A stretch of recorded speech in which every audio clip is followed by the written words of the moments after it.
Salve, salve família, aqui quem fala é o Lutz do canal Cortes Podcast e no meu primeiro mês monetizado eu já fiz $3.000 só seguindo o que esse cara fala no curso dele. Então se você quer ganhar dinheiro com internet e YouTube sem nem precisar aparecer, confere o primeiro link na descrição. Eu vou te contar uma história, cara, que eu passei por um problema bem complicado no início desse ano.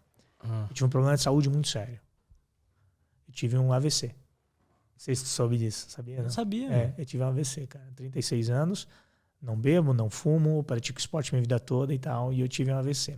Comecei com uma dor de cabeça concentrada aqui atrás e tal. E sabe, né, cara, porra, trabalhei minha vida toda, 18 anos eu trabalhei numa grande empresa e, pô, era coordenador de planejamento dessa empresa e tal, cara, me dedicando pra caramba. E levava em paralelo o canal e as coisas com o que vinha fazendo a empresa e tal. E aí começou essa dor de cabeça e tal. E aí, cara, eu falei pra minha esposa assim, pô, né, eu tô com uma dor de cabeça que tá incomodando. Aí ela pegou e me deu um remédio, tomei um remedinho e tal. Aliviou, mas não passou.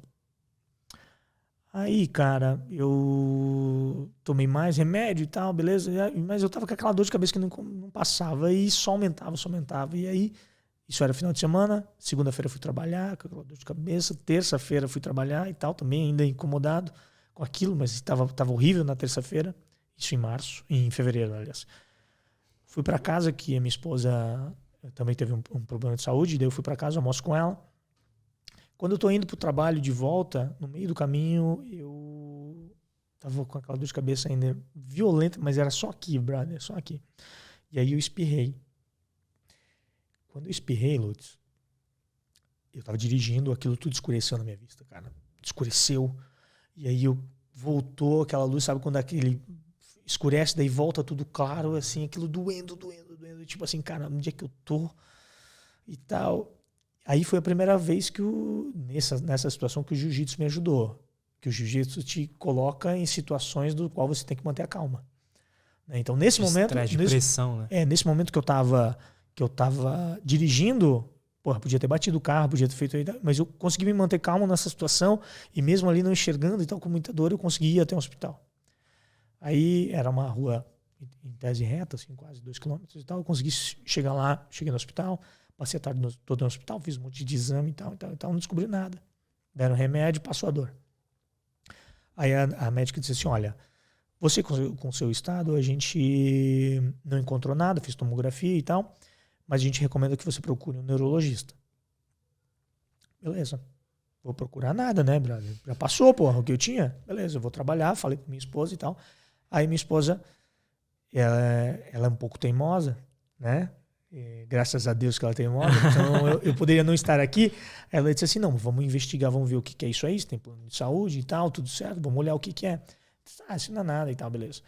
E aí ela começou a investigar e tal, tentando achar neurologista, consegui encontrar um senhorzinho lá.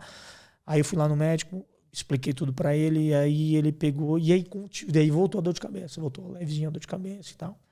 E aí eu fiz um monte de exame com o médico e ele não encontrou nada. Fiz ressonância, fiz um monte de coisa e tal. O médico não encontrou nada. Exame de sangue, tomografia abdominal, porque ele achou que era não sei o que e tal. Beleza. Não encontrou. Nesse meio tempo, depois de eu ter espirrado, eu já me ferrei com a vida toda. Por quê? Eu já não estava mais enxergando direito. Eu estava enxergando tudo embaralhado. Então imagina assim, cara, tem uma linha reta. Eu olhava assim, ó, a linha reta, aqui no meio vinha uma curva. Quando eu tampava o olho esquerdo, vinha uma curva para o lado direito. Quando eu tampava o olho direito, a curva ia para o lado esquerdo. Então, a imagem se cruzava. Então, estava tudo embaralhado. Nossa. Eu não conseguia dirigir. E aí, o que aconteceu? Eu comecei a ter tontura. Eu ficava em pé assim, me dava tontura, labirintite e tal, e eu comecei a não ouvir direito. Tudo isso depois daquela situação em que eu espirrei e me deu problema. E aí, a minha esposa... ela começou a procurar bastante médico. Então, fui no neurologista, o cara não encontrou nada, ok. Vamos num otorrino. Então, já que estás tonto, sem ouvir e tal, vamos no otorrino. Me levou para o otorrino. Eu fui lá, o cara fez um monte de exame, encontrou uma labirintite e tal, e tratamos a labirintite, ok. Mas sabe quando não resolve a parada? Uhum. Não resolveu a parada? Isso já tinha ido uns 10 dias. E aí ela disse assim, cara, vamos procurar então um oftalmologista. Não tá enxergando direito, vamos olhar o que é esse olho aí. Cheguei no oftalmologista, o cara olhou, fiz alguns exames, ele olhou e disse assim, só um minutinho que a gente vai chamar aqui um especialista em retina. Aí foi lá, levou pro cara, fui lá no especialista em retina, conversou, ele fez um exame no meu olho e tal. Aí ele me chamou e disse, olha, você tá com papiledema. Papiledema é assim, pensa no olho é uma bola, né? Saca? Atrás do olho é ligado o nervo óptico. E aí o que acontece? Então o olho, ao fundo dele, ele é côncavo, né?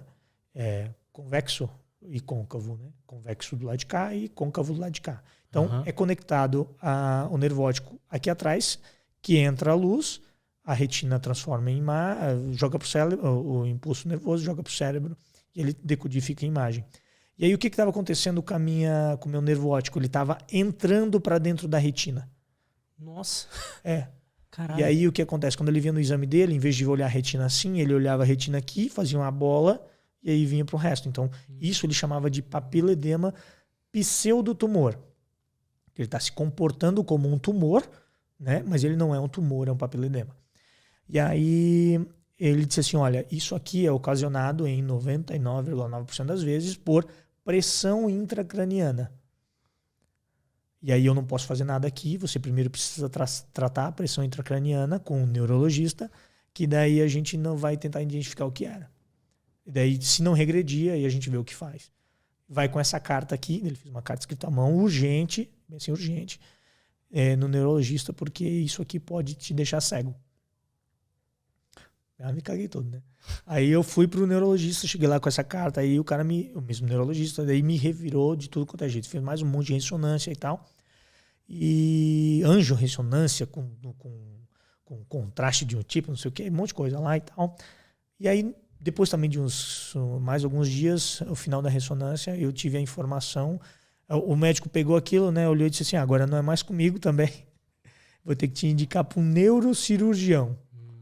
E aí me indicou para um neurocirurgião. Eu vou encurtar um pouco a história. Cheguei no neurocirurgião. O cara olhou aquilo e disse assim, Jaime, você tem 2 notícias para te dar. Bem estilo filme americano. Tenho 2 notícias para te dar. Uma boa e uma ruim.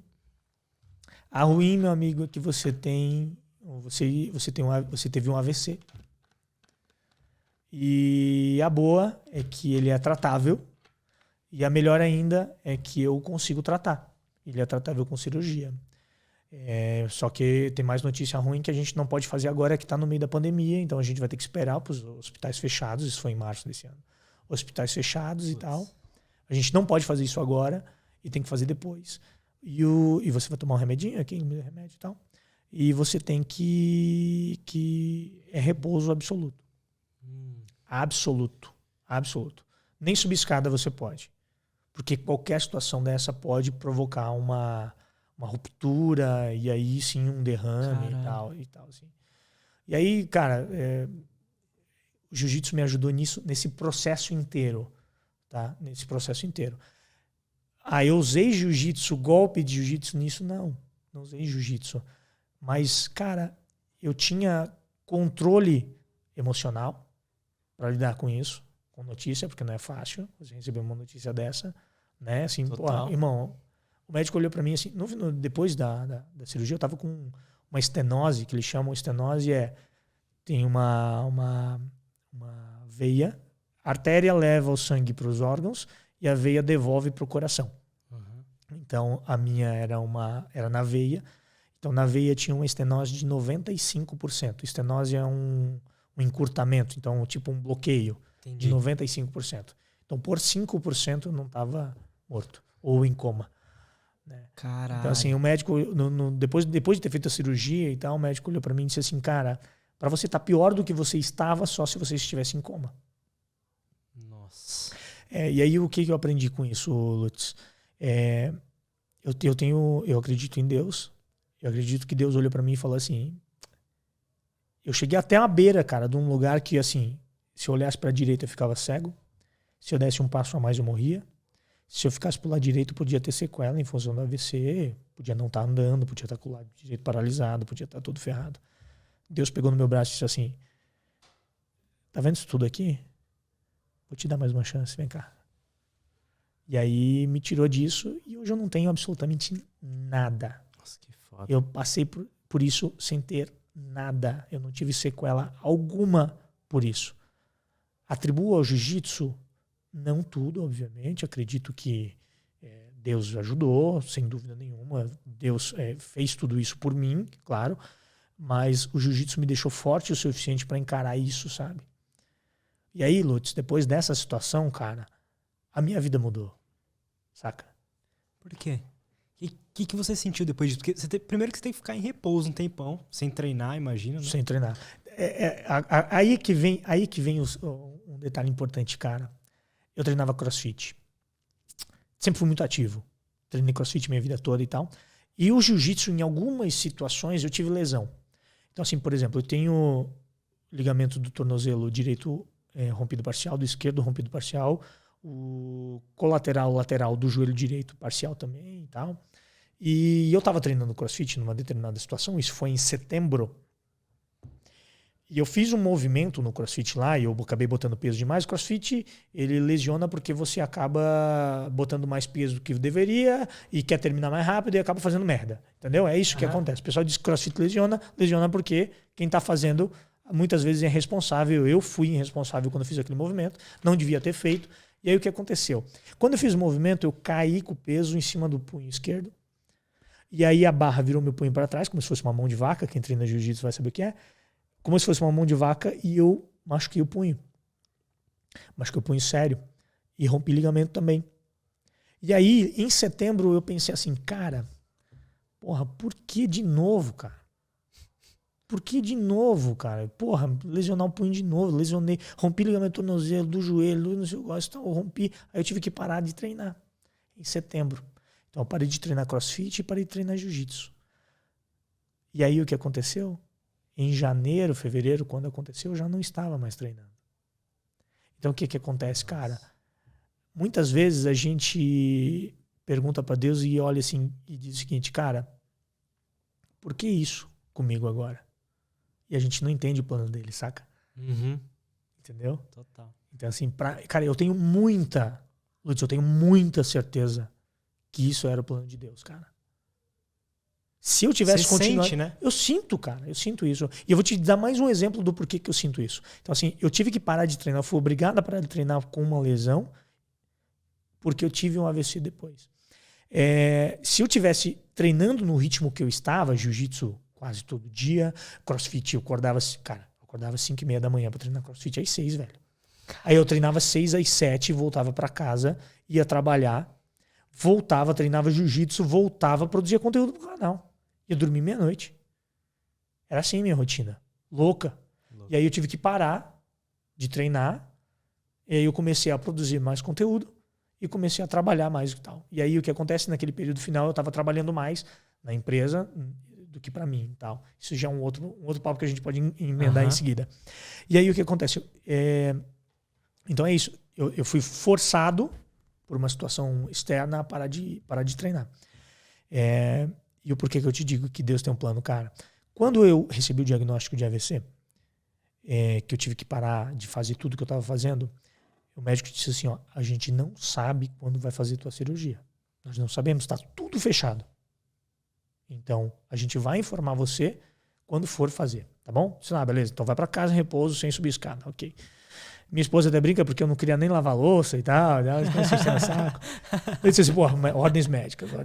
Com certeza. E aí, cara, teve um dia, depois de uns 15 dias mais ou menos, que nem sinal, velho. Nem sinal de melhora, nem sinal de liberação, nem nada.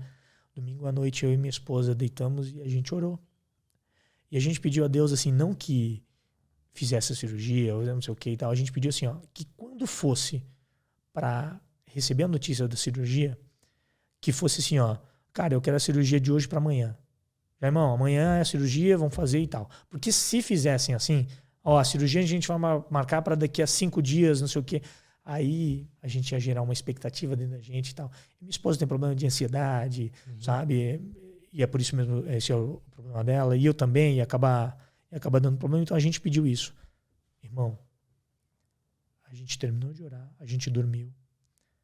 7 horas da manhã de segunda, a secretária do médico me liga que minha cirurgia era na terça, cara. Então, assim, eu não tenho dúvida. Eu não tenho dúvida disso, sabe, cara? Não tenho dúvida, sabe? Que tudo conspira para quem crê em Deus, sabe? Não tenho dúvida. Isso para mim foi muito, muito claro.